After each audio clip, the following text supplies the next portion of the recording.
Hi guys! Another day. Gumawa ako ng video para gawan ko lang ng reaction yung tungkol sa namatay ba. Yung kumain ng buto ng lechon manok. Si Sir Rogelio Estrella Adriano. So, ipapakita ko sa inyo later yung video niya, yung kumakain siya ng mga buto ng lechon manok. Kaya niya pala ginawa yung yung nagmumukbang siya ng lechon manok kasi may nag-challenge sa kanya. Yung nag-challenge sa kanya ay pinapangalan ng Romel yata. Romel. Hindi ko alam kung buong pangalan kasi nakikita ko lang din siya sa mga vlog. And then, yun nga, kailangan din kasi ni Mr. Rogelio, vlogger din, meron na siyang, as of today, meron na siyang 226,000 followers.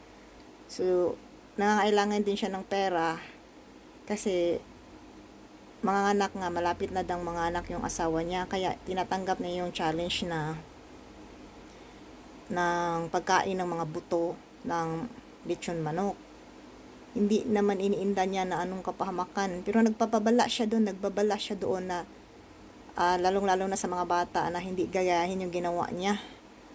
So, hindi ko rin alam kung may sisisihin ba dito sa pangyayaring ito. Kasi kung ako yung tatanungin, no, parang kung si Romel din, masisisi din natin siya kasi hindi na rin nagparamdam kasi hiningi na nga yung 20,000 kasi yun nga, pag kumain ng buto ng lechon manok, magbibigay din siya ng 20,000 sa challenge. So, ang nangyari ngayon, si Sir Romel ay hindi na siya nagparamdam. I mean, ano na daw yung Facebook niya, deactivate na yung Facebook ni Sir Romel doon. So, meron din naman siyang pagkakamali kasi parang ginawa na yung experiment si Sir Rogelio na kung talagang mag-survive siya sa pagkain ng buto ng lechon manok na alam naman siguro niya yun, ginawa na niyang katatawanan, alam naman siguro niya yun na nakakasama talaga. Kahit nga sa mga aso, bawal yung ipakain kasi magbi-bleeding sila, matutusok yung mga organs nila doon, yung mga soft organs, lalong-lalo na yung mga sa liver, sa may sa Tagalog yung tinai ba yun, yung ganun. So, and then ito naman si Sir Rogelio, alam naman siguro niya yung magiging kapahamakan. Sana hindi niya tinanggap yung challenge. Sana hindi niya na lang tinanggap kung alam naman niya na mapapahamak siya at alam naman niyang delikado. So, sa reaction ko dito is wala talagang masisisi dito kasi alam naman din ni Sir Rogelio na bawal yun kainin kasi nakakasama. Bakit pa niya tinatanggap yung challenge? At ito naman si Romel, bakit niya china-challenge yung tao na wala naman pala siyang pera? So, yun yung So, anyway guys, ipipray na lang natin yung kaluluwa ni Sir Rogelio na sana na mananahimik na yung niya, spirit niya kung saan man siya ngayon. So, yun lang. At saka ikaw, Sir Romel, ibigay mo naman sana yung promise mo. Kahit papaano makatulong din yun sa family niya. Sana wag nyo nang gawin sa iba yung magpa-challenge siya yun ay kakapahamak sa iba. Kasi kawawa talaga.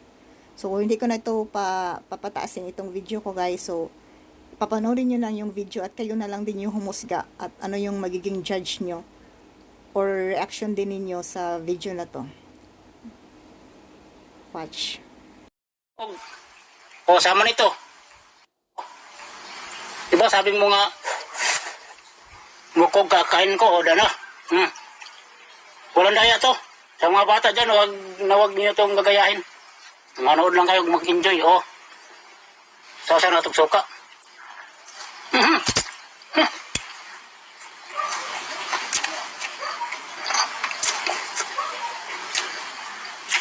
Para matang-tang ngipin ko sila, sa bukog,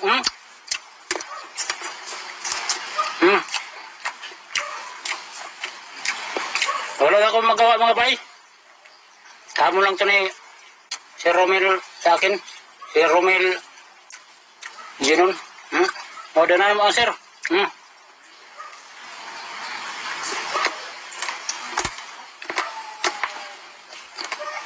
Grabe.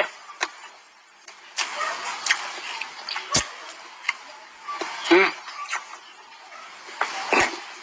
Hmm. Baka sabihan mo, sir, ginadaya kita, walang dayaan. Hmm. Oh. Ito pa. Hmm. Hmm. Grabe. Hmm.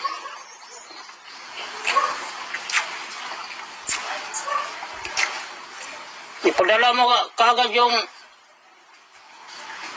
20K, sir, kay malapit na mga anak yung asawa ko.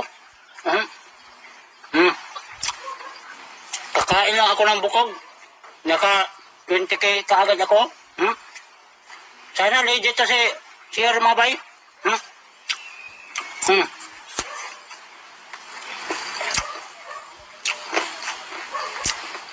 Bukog yes manok mga bay. Hmm. Hmm. Hmm. Hmm. Grabe. Marag mga tang-tang yung ngipin ko. Hmm. Hmm.